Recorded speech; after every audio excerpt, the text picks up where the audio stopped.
तुम मुझे बता सकते थे ना।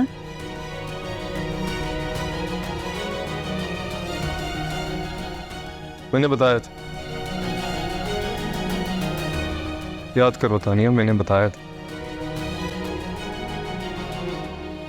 मैंने कहा था कि मेरे कहे अल्फाज पर मत जाओ, मेरे जज्बात पर जाओ, लेकिन तुम नहीं समझी। तुम मेरे कहे अल्फाज नहीं समझी तो अनकही बातें कैसे समझते। मुझे लगा था कि मैं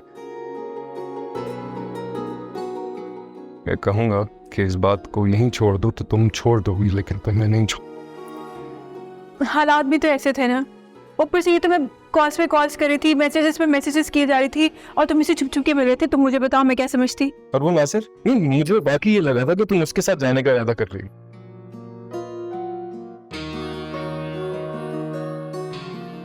हाँ सर, तो सिर्फ दोस्त था, कसम से, ट्रस्ट मी, कुछ भी नहीं था ऐसा, बिल्कुल भी। लेकिन तो ये सच है कि जब मुझे ऐसा लगा कि तुम किसी और में इंटरेस्टेड हो और तुम मुझे छोड़ दोगे तो मेरी दोस्ती नासिर के साथ गहरी हो गई।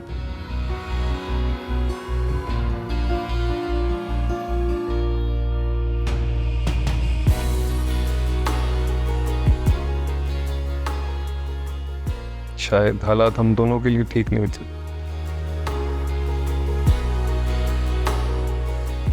पर हम दोनों का जज्बा सच्चा था, तो किस्मत ने हमें एक और मौका दिया।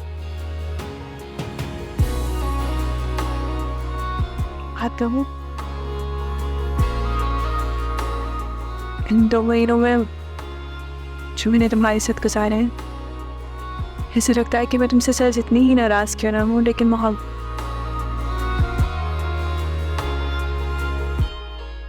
अजीब बात है, हम नाराजगी का इजहार तो आराम से कर लेते हैं, लड़ लेते हैं, झगड़ लेते हैं, लेकिन जब बात मोहब्बत की आती है तो खामोश हो जाते हैं। शायद मोहब्बत को अल्फाज की जरूरत नहीं। जरूरत है, मुझे भी ये लगता था कि अल्फाज की जरूरत नहीं है। मुझे लगता था मेरे बिन कहे तुम समझ जाओगी कि तुम्हारी जगह कोई नहीं ले सकता, कोई भी नहीं। वो मेरी दोस्त थी और रहेगी, लेकिन क्या तुम भी तो नासिर से मेरी दोस्ती नहीं समझे ना।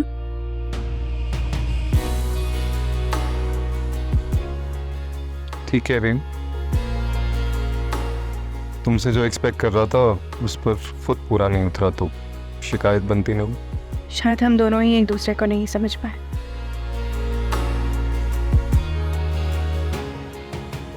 मुझे तुम्हें रोक लेना चाहिए था,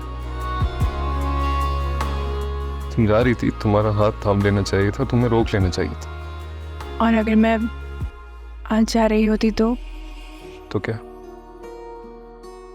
तो तुम रोकते मुझे। ओह,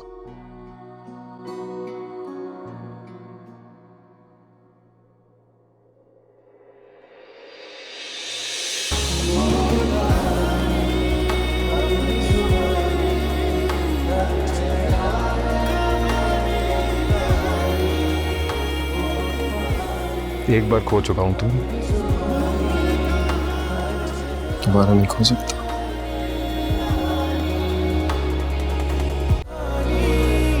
अपनी जुबानी हर चेहरा है।